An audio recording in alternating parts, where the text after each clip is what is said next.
আজকে অনেকদিন পর চলে এলাম আবার আরেকটা নতুন রান্নার ভিডিও নিয়ে। ডিম কষা বানাবো আজকে রাত্রেবেলা। মেনু হঠাৎ করে ঠিক হলো যে ডিম কষা বানাবে। এখন বাজে প্রায় 10টা না সোয়া 10টা। এখন বাজা শুরু হবে ডিম কষা বানানো। তো তার জন্য প্রথমেই যেটা দরকার সেটা হলো ডিম। আমি ডিমটাকে সেদ্ধ করে নিয়েছি, একটু দুটো দিকে কাট করে নিচ্ছি, যেহেতু একটু আমি নুন আর হলুদ দিয়ে সুন্দর করে একটু ভেজে নিই, যাতে টেস্টটা এবং নুনটা যাতে ভালোভাবে ভেতরে ঢোকে, তার জন্য, এবং মশলাটাও ভালোভাবে ঢুকবে। তো চলো দেখে নিই আজকের রেসিপিটা, সাথে থাকো আমাদের। তো প্রথমেই কড়াইটাতে গ্যাসে বসিয়ে একটু কড়াইটা শুকোতে দিলাম, যেহেতু ডিম সেদ্ধ করেছিলাম জল ছিল কিছুটা। জলটা শুকালে এটাতে সাদা তেল দিয়ে দেবো। সাদা তেল দিয়ে করার মেন কারণ হচ্ছে, মানে আমার বোন, ওর হচ্ছে অ্যালার্জির প্রবলেম, সর্ষের তেলে অ্যালার্জি, যার জন্য সাদা তেল দিয়ে করতে হবে। কিছু করার নেই, তার জন্য সাদা তেল দিয়েই করবো। কড়াইটা গরম হোক। ডিম ভাজার জন্য প্রথমেই কড়াই একটু তেল দিয়ে দিলাম, অল্প তেল দিব, নাহলে ডিমগুলো আবার ফুটে ফুটে গোটাটা চারিদিক হবে। তেলটা গরম হোক, তারপরে আস্তে আস্তে ডিমটা দেবো। ডিমটার মধ্যে আমি একটু নুন আর একটু হলুদ দিয়ে দেবো ডিমের মধ্যে।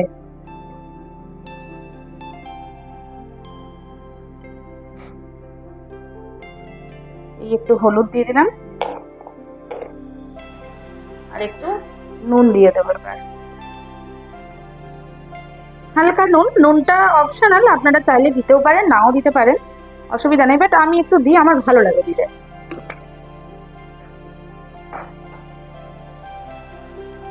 আমার ডিম মাখানো তৈরি হয়ে গেছে। এবার হচ্ছে তেলটাও প্রায় গরম হয়েই গেছে, আমি আস্তে আস্তে ডিমগুলোকে ছেড়ে দেবো।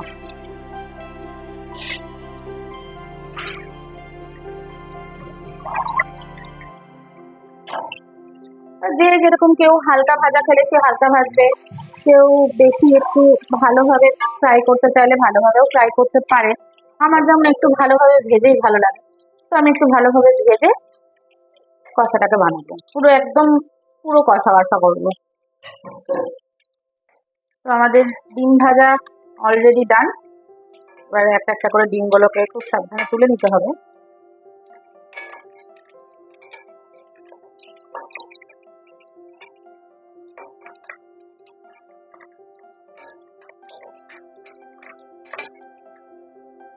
এবার কড়াইয়ে শুকনো লঙ্কা আর তেজপাতা ফোড়ন দেবো।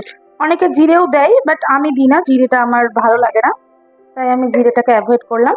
শুকনো লঙ্কা আর তেজপাতা, দুটো তেজপাতা আর দুটো শুকনো লঙ্কা জাস্ট একটু ফোড়ন দিয়ে দিলাম।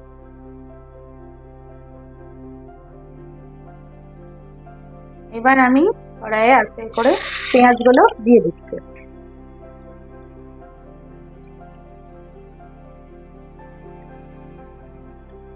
একটা পেঁয়াজ দিয়ে দিলাম, পেঁয়াজটা একটু ভাজা হবে, দেন আস্তে আস্তে টমেটো, আদা বাটা, রসুন বাটা এগুলো সব দেবো।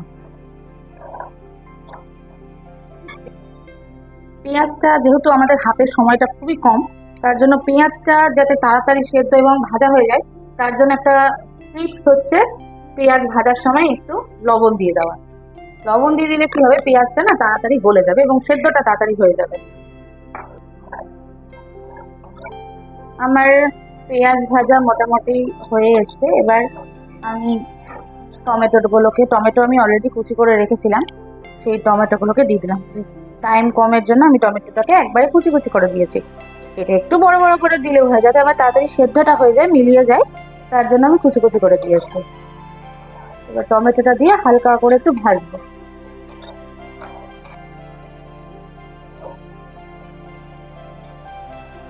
এবার আমি হলুদ দিয়ে দেবো। একবার জানো তো কি হয়েছে, আমি চিকেন রান্না করতে বসেছি, খেয়ালে খেয়ালে না আমি মাংসে হলুদ দিতেই ভুলে গেছি। এবার যখন আমি রান্না পুরো কমপ্লিট হয়ে গেছে, তখন ভাবছি এ বাবা, আমি তো মাংসে হলুদই দিইনি। হলুদ ছাড়া মাংস সবাই মিলে বসে বসে খেয়েছে, একটু টেস্ট কেমন যেন লাগছিল, বাট চলে গেছে। আমি আমার পরিমাণ মতো এতে হলুদ দিয়ে দিলাম। হলুদটা দিয়ে একটু আর নেড়ে তারপরে মশলাগুলো একে একে আমি দিয়ে দেবো। তো আমার মোটামুটি হলুদ দিয়ে ভাজা ভাজা হয়ে এসছে, পেঁয়াজগুলো দেখো অনেকটা গলে গেছে। এই অবস্থায় আমি আমার পরিমাণ মতন আদা আর রসুন পেস্ট করা রাখাই ছিল একসাথে, ওটা আমি আমার পরিমাণ মতন দিয়ে দেবো। আর যা গুঁড়ো মশলা লাগে, আমি জিরের গুঁড়োটা অ্যাভয়েডই করেছি, জিরের গুঁড়োটা আমি দিইনি, এতে পড়বে শুধু লঙ্কার গুঁড়ো, ব্যাস। এবার এতে আমি লঙ্কার গুঁড়ো অ্যাড করলাম, লঙ্কার গুঁড়ো পরিমাণ মতন যে যেরকম ঝাল খায়, আমার বাড়িতে যেহেতু একটু বেশি পরিমাণেই ঝালটা খায় তাই আমি একটু বেশি দিলাম। আর এরপরে স্বাদটা যাতে ব্যালেন্সে থাকে তার জন্য আমি একটু চিনি দিব, জাস্ট স্বাদটাকে ব্যালেন্স রাখার জন্য। আর আমি তো তখন অল্প একটু নুন দিয়েছিলাম যাতে পেঁয়াজটা সেদ্ধ হয়, সেই কথা মাথায় রেখে, এবং আমি ডিম ভাজার সময়ও কিছুটা লবণ দিয়েছিলাম, সেই কথা ভেবে জাস্ট পরিমাণ মতন হালকা করে একটু নুন দিব, হালকা একটু জল দিলাম, না হলে মশলাগুলো না কেমন যেন লেগে লেগে যায়, পুড়ে পুড়ে যায়, তার জন্য একটু হালকা করে জল দিলাম। এবার এটাকে একটু কষুক।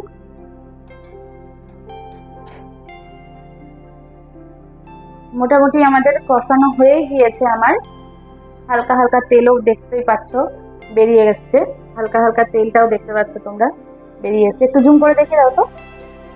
মোটামুটি কষা আমার হয়েই এসছে, তা কেমন লাগছে দেখতে? একদম আজকে হবে লাল লাল ঝাল ঝাল ডিম কষা। একটু হালকা কষলেই এর মধ্যে অল্প একটু জাস্ট হালকা একটু জল দিয়ে ডিমগুলোকে দিয়ে দেবো। এই কষানোটা মোটামুটি হয়ে গেছে, বললামই প্রথমেই যে অল্প একটু জাস্ট জল দেবো, আমি একদমই অল্প একটু জল দেবো, দেখতে পেলে কতটুকু জল দিলাম, জাস্ট ওই হাফ কাপের মতন জলটা দিলাম। এবার ডিমগুলোকে দিয়ে দেবো।